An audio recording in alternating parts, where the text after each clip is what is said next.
Sarah Von Stover is a teacher of feminine spirituality and empowerment, best-selling author, and founder of The Way of the Happy Woman.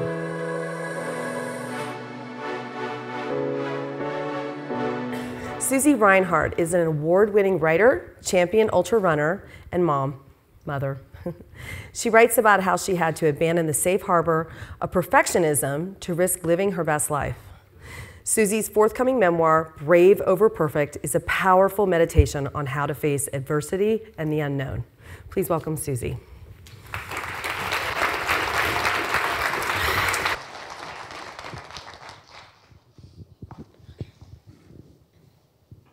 You guys look really good.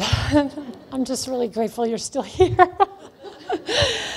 And I want to really thank you, Kelly, for this opportunity, and if anything, to have met all of you tonight, to feel like this is okay. This is okay to share these stories, and what we get back seems to be abundance, and that's what I'm loving. So I want to thank you all, and this is my family here. There's Cole and Hazel and my husband, Kurt, and Lois, who told me about Women for One. So I want to honor her as well.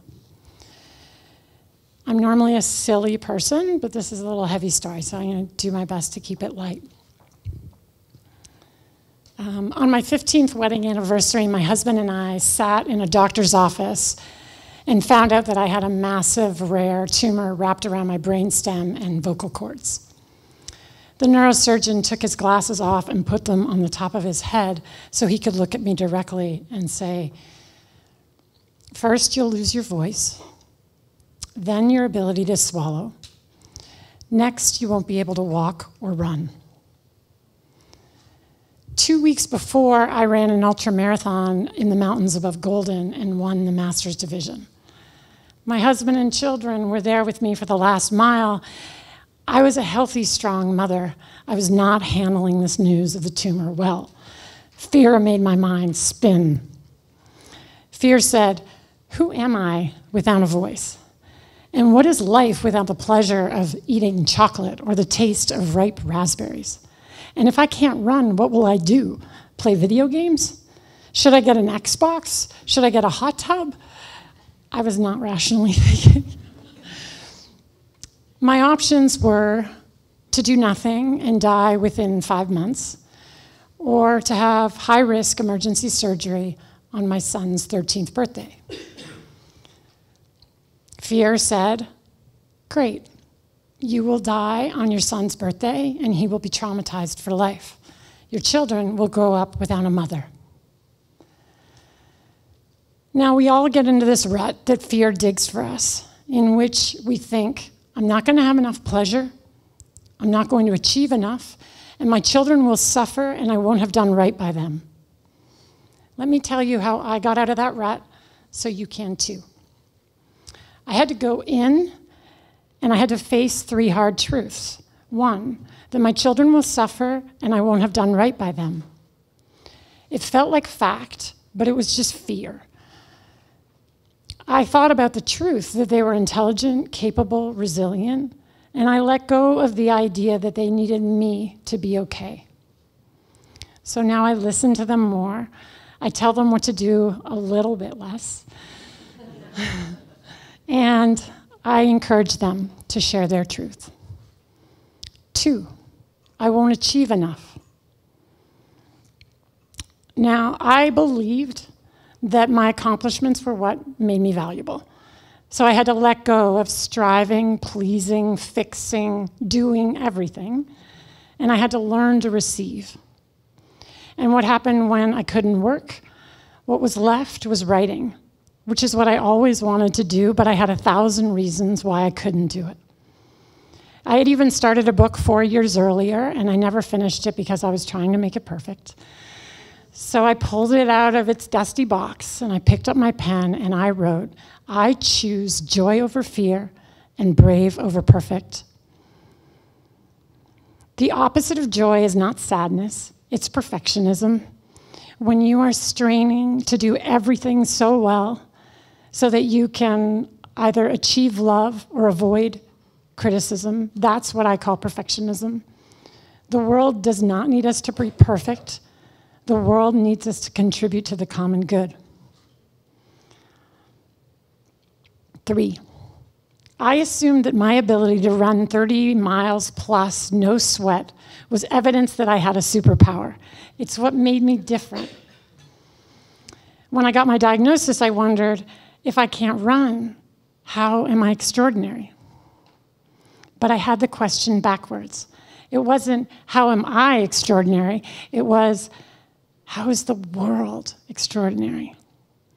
Life isn't about the world celebrating me, it's about me celebrating the world. So I slow down now.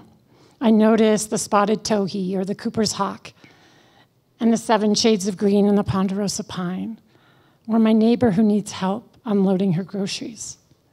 I've found more pleasure and joy, not less. In the process of facing these hard truths, I thought about where the tumor grew around my vocal cords. And I wondered if it moved in there because it thought the area was abandoned. The question moved from, when will my voice go, to when did I let it go?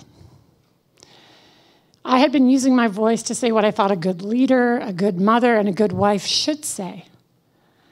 I was saying someone else's lines because how could I possibly know what the right thing to say was? But there were serious consequences, my growing resentment, and now the possibility that I might lose my voice forever. You see that I'm here. I ended up having 36 hours of surgery on my son's birthday. My spine is fused from my skull to my shoulders. My head is literally not screwed on straight. My tongue is paralyzed on the right-hand side, and I haven't run in over 2 years, and life has never been better. Something unexpected saved me, telling the truth. For 4 months after the surgery, I lost my voice. I had to force a ton of air out just to make sounds that didn't sound like a dying bagpipe, and the things that people could understand or hear me when I spoke. It meant that I had to choose very carefully what I was going to say and how I was going to use my voice. I started small. I walked out of a movie. I said, I am not going to sit here and watch people stab their eyes out with steak knives. I have so many other better things to do. But it was awkward. I had to crawl over my friend's husband's lap. But when I was leaving, I noticed a woman right behind me left as well. And I wondered how many of us were sitting there in the theater wanting it to get better but not doing anything. I hope you guys are all still here. Next, my friend called me and invited me to the Super Bowl party that we had gone to for years. But this time, I said to her, I love you, but I hate football. She said, good for you. Let's go for a walk next week instead. And then just last weekend, I was lecturing my son on how he should spend his summer. And after about 30 minutes of talking, I stopped myself and said, phew, that was a lot of talking. Did I change your mind yet? When the kids were toddlers, I used to waste my voice lecturing them. But now that they're teenagers, I still lecture them because I'm afraid that if I don't, they're going to make a terrible decision. And yet I'm still wasting my voice. How would your conversations with your children be different if you truly believed that they had everything they needed inside them? How would your voice change if you weren't afraid? Use your voice in all its power, and you might find that you say less. We all need to say what is important to us. We all need to say what is true for us. But we're not doing it because we're reacting to fear. The voice that reacts to fear is like the car alarm that goes off all the time without any reason to, until everyone stops paying attention. But the voice that chooses joy over fear and brave over perfect becomes like a beacon, like a single light that guides your way home. You'll know the sound of your truth because it doesn't sound like ordinary talking. The voice I want to hear from you and from me is the one that hums, the one that roars, the one that sings. So then we can all harmonize together. Thank you.